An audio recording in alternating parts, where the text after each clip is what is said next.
অর্ধবার্ষিক পরীক্ষা ২০২৪ দাখিল অষ্টম শ্রেণী, বিষয় আকাইদ ওয়াল ফিকা।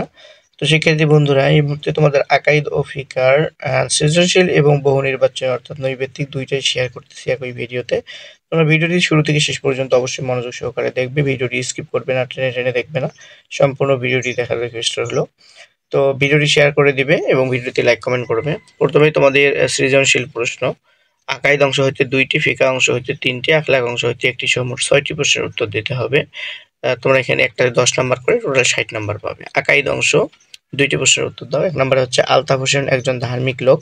তিনি সঠিকরূপে আমল করার জন্য একজন হক্কানি মুর্শিদের হাতে বাইয়াত গ্রহণ করেছেন। তিনি নিয়মিত জিকির আজকার করেন। এ কথা শুনে আসলাম আলী তাকে বললেন, নিজে নিজে আমল করলেই তো হয়, আবার মুর্শিদের হাতে বাইয়াত গ্রহণ করার প্রয়োজন কি? প্রশ্ন হচ্ছে ক, ইমানের শাখা প্রশাখা কয়টি? ইমান ও ইসলামের পরিচয় দাও। আলতাফ হোসেনের কাজটির গুরুত্ব পাঠ্য বইয়ের আলোকে ব্যাখ্যা করো। আমলের পরিপূর্ণতার জন্য আত্মশুদ্ধি প্রয়োজন, এই উক্তিটির আলোকে আসলাম আলীর মন্তব্যটি বিশ্লেষণ করো। ২ নম্বর হচ্ছে মাওলানা আব্দুর রহমান সাহেব অষ্টম শ্রেণীর আকাইদ ক্লাসে ছাত্রদের উদ্দেশ্যে বললেন, মুমিনের জীবনের সবচেয়ে গুরুত্বপূর্ণ বিষয় হলো সুদৃঢ় ঈমান ও সহিহ আকীদা। আকীদা খারাপ হলে আমল যতই ভালোই হোক না কেন তা নিষ্ফল। তার কথা শুনে ফার্স্ট বয় ইকরাম বলেন, আমরা আমাদের ঈমান ও আকীদাকে সুদৃঢ় করব। প্রশ্ন হচ্ছে ক, আকীদা শব্দের অর্থ কি?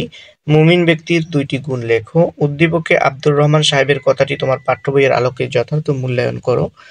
হচ্ছে ইকরামের মন্তব্যটি কিভাবে বাস্তবায়ন করা যায়, তোমার মতামত লেখো। ৩ নম্বর প্রশ্ন, মাজেদা বেগম একজন নিঃসন্তান মহিলা। জীবনের একটি বড় অংশ তিনি সন্তান লাভের আশায় হতাশার মধ্যে কাটিয়েছেন।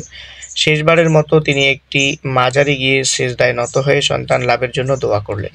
তার বিশ্বাস মাজারে শায়িত ব্যক্তি তাকে সন্তান দান করবেন। বিষয়টি দেখে সেখানে উপস্থিত মাওলানা আতিকুল্লাহ তাকে বললেন, কবরে সেজদা না করে আল্লাহকে সেজদা করতে হবে, সন্তান দেওয়ার মালিক মহান আল্লাহ। প্রশ্ন হচ্ছে আশিরক শব্দের অর্থ কি? খ, আশিরকে আসগার বলতে কি বোঝায়? মাজেদা বেগমের কাজটি কেমন হয়েছে কোরআন সুন্নাহর আলোকে ব্যাখ্যা করো। মাওলানা আতিকুল্লাহ বক্তব্যের তাৎপর্য বিশ্লেষণ করো। ৩টির মধ্যে যেকোনো ২টার উত্তর দিতে হবে। খ অংশ। ৪ নম্বর প্রশ্ন, যেকোনো ৩টি প্রশ্নের উত্তর দাও। রশিদ ময়লা আবর্জনা পূর্ণ জায়গা দিয়ে পথ চলতে চলতে তার গায়ে নাপাকি লেগে যায়। সে গায়ের নাপাকি ধৌত না করে শুধু উজু করেই নামাজ আদায় করে।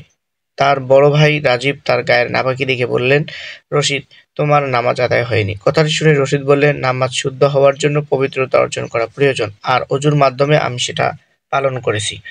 প্রশ্ন ক, আল মুদমাদাহ শব্দের অর্থ কি? গোসলের ফরজগুলো সংক্ষেপে ব্যাখ্যা করো। রাজীবের মন্তব্য কি সঠিক? সঠিক মতের পক্ষে দলিল দাও। ঘ হচ্ছে রশিদের বক্তব্যের সঠিকতা কোরআন সুন্নাহর আলোকে বিশ্লেষণ করো। ৫ নাম্বার, বুরহান একজন বৃদ্ধ ব্যক্তি, তিনি মোজা ব্যবহার করেন। আত্মীয়ের বাসায় বেড়াতে সফরের নিয়তে বের হলেন, মোজা মাসেহ করলেন। ৩ দিন ৩ রাত পার হলেও মাসেহের নতুন মুদ্দত পালন শুরু করতে ভুলে গেলেন এবং ২ ওয়াক্ত সালাত আদায় করলেন। মোজা মাসেহের মুদ্দত পার হয়ে গেছে স্মরণ হলে ইমাম সাহেবকে জানালেন। ইমাম সাহেব তাকে ২ ওয়াক্ত সালাত দোহরাতে বললেন। তিনি বললেন, যেহেতু ভুলবশত হয়েছে তা আর দোহরাতে হবে না। ক, মুসাফিরের মোজা মাসেহের মুদ্দত কতদিন? মোজা মাসেহের পদ্ধতি উল্লেখ করো। ইসলামের দৃষ্টিতে বোরহানের কাজটি কিরূপ উল্লেখ করো। ইমাম সাহেবের মন্তব্য মূল্যায়ন করো। ৬ নম্বর প্রশ্ন, কামাল ও জামাল ২ বন্ধু। তারা শরীয়তের বিধিবিধান নিয়ে আলোচনা করার এক পর্যায়ে কামাল তার বন্ধু জামালকে বলল, হায়েজ অবস্থায় নামাজ পড়া নিষিদ্ধ। তখন জামাল তার বন্ধু কামালের কথার বিরোধিতা করে বলল, শুধু নামাজ নয়, শরীয়তের অন্য ইবাদত সমূহ নিষিদ্ধ, কারণ হায়েজের রক্ত নাপাক। প্রশ্ন ক, হায়েজের সর্বনিম্ন মেয়াদ কতদিন? হায়েজ অবস্থায় কি কি কাজ নিষিদ্ধ? কামালের বক্তব্যের যথার্থতা তোমার পাঠ্য বইয়ের আলোকে তুলে ধরো। জামালের উক্তিটির প্রেক্ষিতে তোমার মতামত ব্যক্ত করো। ৭ নম্বর প্রশ্ন, আরিফ ও লতিফ ২ বন্ধু। তারা উভয়ই নিয়মিত জুমার সালাত আদায় করে। আরিফ জুমার ফরজ নামাজের পূর্বের খুতবা শ্রবণ করে, কিন্তু লতিফ ফরজ নামাজের পূর্বের খুতবা শ্রবণ করে না। একদা আরিফ লতিফকে বলল, তোমার জুমার খুতবা শ্রবণ করা উচিত। জবাবে লতিফ বলল, আমরা আরবি খুতবা বুঝি না। জুমার দিন ২ রাকাত ফরজ নামাজে আমল, খুতবা শোনার প্রয়োজন নেই। ও আল জুমা শব্দের অর্থ কি? জুমার সালাতের ফজিলত সংক্ষেপে লেখো। আরিফের কর্মটি তোমার পাঠ্য বইয়ের আলোকে ব্যাখ্যা করো। লতিফের বক্তব্যের সাথে তুমি কি একমত কিনা কোরআন সুন্নাহর আলোকে বিশ্লেষণ করো। ৮ নম্বর প্রশ্ন হচ্ছে, ইশার সালাতের প্রথম রাকাতে ইমাম সাহেব সূরা ফাতিহা পড়ে অন্য কিরাত না পড়েই রুকুতে চলে যান। এবং শেষ বৈঠকে তাশাহুদ পরে ডান দিকে সালাম ফিরিয়ে দুটি সিজদা করেন। সালাত শেষে মুসল্লিগণ কারণ জানতে চাইলে তিনি বলেন, সালাতের প্রথম রাকাতে সূরা ফাতিহার সাথে সূরা মিলানো ভুলে বাদ পড়ে গেছে। ক শেষ বৈঠকে তাশাহুদের পর ইমাম সাহেবের প্রদত্ত দুটি সিজদাকে কি বলে? ইমাম সাহেবের সাহু সিজদার কারণ বুঝিয়ে দাও। উদ্দীপকে উল্লিখিত সাজদা আদায়ের নিয়ম বর্ণনা করো। ইমাম সাহেবের কাজটি শরীয়তের আলোকে মূল্যায়ন করো। তারপরে গ আখলাক অংশ, এখানে একটি প্রশ্নের উত্তর দিতে হবে। ৯ আশিক নিয়মিত সালাত পড়ে ও রোজা রাখে, তবে আমানত রক্ষার ব্যাপারে একেবারেই উদাসীন। একবার তার বন্ধু সালাম তার নিকট ৫,০০০ টাকা আমানত রাখল। পরবর্তী সময়ে সালাম তার উক্ত ফেরত চাইলে আশিক বলে, টাকাগুলো আমি খরচ করে ফেলেছি, তোমার টাকা ফেরত দিলেই তো হলো। কথাটি শুনে সালাম বলল, সালাত রোজা তো তোমার লৌকিকতা মাত্র, কারণ প্রকৃত নামাজি ব্যক্তি এ ধরনের কর্ম করতে পারে না। প্রশ্ন হচ্ছে, আল ইমানা শব্দের অর্থ কি?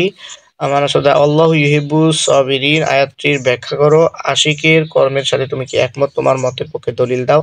সালামের বক্তব্যের গুরুত্ব কোরআন হাদিসের আলোকে বিশ্লেষণ করো। ১০ নম্বর প্রশ্ন হচ্ছে, নাহিফা ও রাশেদা দুইজন কলেজে পড়ালেখা করে। নাহিফা ইসলামী বিধিবিধান পালনে বড়ই যত্নবান, সে শরঈ পর্দা করে বিষয়ে অত্যন্ত সতর্ক। এদিকে রাশেদা ইসলামী বিধিবিধান পালনে আগ্রহী নয়, সে পর্দা পুশিদা করে না বললেই চলে। একদা নাহিফা রাশেদাকে বলল, পর্দা নারী জাতির ভূষণ, এর দ্বারা নারীর সম্মান ও মর্যাদা সমাজে বৃদ্ধি পায়, সুতরাং তোমার পর্দা করা উচিত। কথাগুলো শুনে রাশেদা বলল, পর্দা হলো সেকালের প্রথা, এর দ্বারা নারীকে ঘরকুনো হতে বাধ্য করা হয়, ইহা নারী জগতের সম্পূর্ণ অন্তরায়। প্রশ্ন ক হিজাব শব্দের অর্থ কি? খ তারপরে হচ্ছে, রাশেদার বক্তব্যে কি সঠিক? কোরআন সুন্নাহর আলোকে ব্যাখ্যা করো। নাহিফার মন্তব্যের যথার্থতা কোরআন সুন্নাহর আলোকে বিশ্লেষণ করো। তারপর ঘ নাম্বার হচ্ছে মাসরুন দোয়া অংশ। ১০ নাম্বার, এখানে যে কোনো একটি প্রশ্নের উত্তর দিতে হবে। নতুন চাঁদ দেখার দোয়াটি অর্থ সহ মুখস্থ লেখো। ১২ হচ্ছে সন্তান ও পরিবারের জন্য দোয়াটি অর্থ সহ মুখস্থ লেখো। দুইটার যে কোনো একটির উত্তর দিতে হবে। তো ভিউয়ার্স, এই হলো তোমাদের লিখিত। আর এখন তোমাদের সাথে নৈবেতিকটি শেয়ার করতেছি। তো এখানে তোমরা দেখতে পাচ্ছ তোমাদের অর্ধবার্ষিক পরীক্ষা ২০২৪ দাখিল অষ্টম শ্রেণী আকাইদ ও ফিকহ বহু নির্বাচনী অভিজ্ঞতা। এখানে ৩০টি প্রশ্ন আছে, ৩০টির উত্তর তোমাদেরকে দিতে হবে। তো ১ নাম্বার হচ্ছে, কে খোদাই দাবি করেছিল? কারুন, হামান, ফেরাউন, কিনান। আল ইবাদাত শব্দটির একবচন কি? আল ইবাদা, আল আবদু, আল আবুদা, আল আবিদাত। ইসলামী শরীয়তের উৎস কয়টি? ২টি, ৩টি, ৪টি, ৫টি। গোসলের ফরজ কয়টি? ১টি, ২টি, ৩টি, ৪টি। গোসল ফরজ হওয়ার কারণ কয়টি? ২টি, ৩টি, ৪টি, ৫টি। ৬ মুসাফিরের জন্য মোজা মাসেহের মুদ্দত বা সময় কত দিন? ১ দিন ১ রাত, ২ দিন ২ রাত, ৩ দিন ৩ রাত, ৪ দিন ৪ রাত। ৭ আল্লাহর একত্ববাদ সম্পর্কে কোন সূরায় বিশেষ বর্ণনা রয়েছে? সূরা ফালাক, নাস, ইখলাস, কাউসার। আকীদাহ শব্দটির জামা কি? আকায়দা। তারপরে কি? তারপর ক খ গ ঘ। ৯ নম্বর হচ্ছে, দিন শব্দের অর্থ কি? জীবন ব্যবস্থা, চরিত্র গঠন, ধর্ম পালন, আইন প্রণয়ন। ১০ নম্বর হচ্ছে, ইলাহ বহুবচন কি? ক খ গ ঘ। ১১ নম্বর হচ্ছে, আর মুলক শব্দের অর্থ কি? সিংহাসন, রাজত্ব, শক্তি, পৃথিবী। মহান আল্লাহ বলেন চিরঞ্জীব অনন্ত। মহান আল্লাহ বলেন চিরঞ্জীব অনন্ত অনাদি। নিচের কোনটি সঠিক? ক খ গ ঘ। তারপরে নিচের উদ্দীপকটি পরে ১৩ ও ১৪ নং প্রশ্নের উত্তর দাও। রাজীব তার বন্ধু খবির বলল, মহান আল্লাহর সৃষ্টি সকল কাজকর্ম দেখতে পান। কথাটি শুনে খবির বলল, আল্লাহর তো কোনো আকৃতি নেই যে তিনি মানুষের সকল কাজকর্ম দেখবেন। রাজীবের বক্তব্যে আল্লাহর সিফাতটি প্রকাশ পায়। ক খ গ ঘ। এক্ষেত্রে খবিবের করণীয় ছিল আল্লাহকে সকল সিফাত স্বীকার করা, রাজীবের কথা মতো বিশ্বাস করা, নিজের যুক্তিকে প্রাধান্য দেওয়া। নিচের কোনটি সঠিক? ক খ গ ঘ। ১৫ নম্বর প্রশ্ন হচ্ছে, ব্যান্ডেজের উপর মাসেহ করা কি? ফরজ, ওয়াজিব, সুন্নাত, মুস্তাহাব। নেফাস অর্থ কি? প্রসূতি অবস্থা, সুস্থ অবস্থা, প্রসব অবস্থা, বাধ্যতামূলক। নেফাস চলাকালীন কোন কাজ নিষিদ্ধ? সালাত, সওম, খাওয়া, পড়ালেখা, চলাফেরা। হায়েজ অবস্থায় সালাত আদায় নিষিদ্ধ, মসজিদে প্রবেশ নিষিদ্ধ, স্বামী স্ত্রী একসাথে শোয়া নিষিদ্ধ। কোনটি সঠিক? ক খ গ ঘ। ১৯ নম্বর হচ্ছে, আল জুমাতুন শব্দের অর্থ কি? মসজিদে যাওয়া, একত্রিত হওয়া, শুক্রবারে সালাত আদায় করা, পরস্পর দেখা যাওয়া। বালেগ হওয়া কোন নামাজের শর্ত? ঈদের নামাজের, জানাজার নামাজের, তারাবির নামাজের, জুমার নামাজের। নিচের উদ্দীপকটি পড়ো এবং ২১ ও ২২ নং প্রশ্নের উত্তর দাও। মাসুদ আসরের নামাজে প্রথম বৈঠকে তাশাহুদ না পড়ে ৪ রাকাত নামাজ শেষ করে। মাসুদ নামাজের কোন বিধান লঙ্ঘন করেছে? ফরজ, ওয়াজিব, সুন্নাত, মুস্তাহাব। ২২ নম্বর, এই ক্ষেত্রে মাসুদের করণীয় ছিল সাহু সিজদা আদায় করা, আল্লাহর নিকট তওবা করা, পুনরায় সালাত আদায় করা। নিচের কোনটি সঠিক? ক খ গ ঘ। তারপর ২৩ নম্বর প্রশ্ন হলো, উত্তর হচ্ছে অসৎ চরিত্র, অসৎ অভ্যাস, অসৎ দিক, অসৎ কথা। 24 ইন্নাকা লাআলা খুলুকিন আজিমে আয়াত কার চরিত্রের প্রতি ইঙ্গিত করা হয়েছে? ইব্রাহিম আলাইহিস সালাম, মুসা আলাইহিস সালাম, ঈসা আলাইহিস সালাম, মুহাম্মদ সাল্লাল্লাহু আলাইহি সাল্লাম।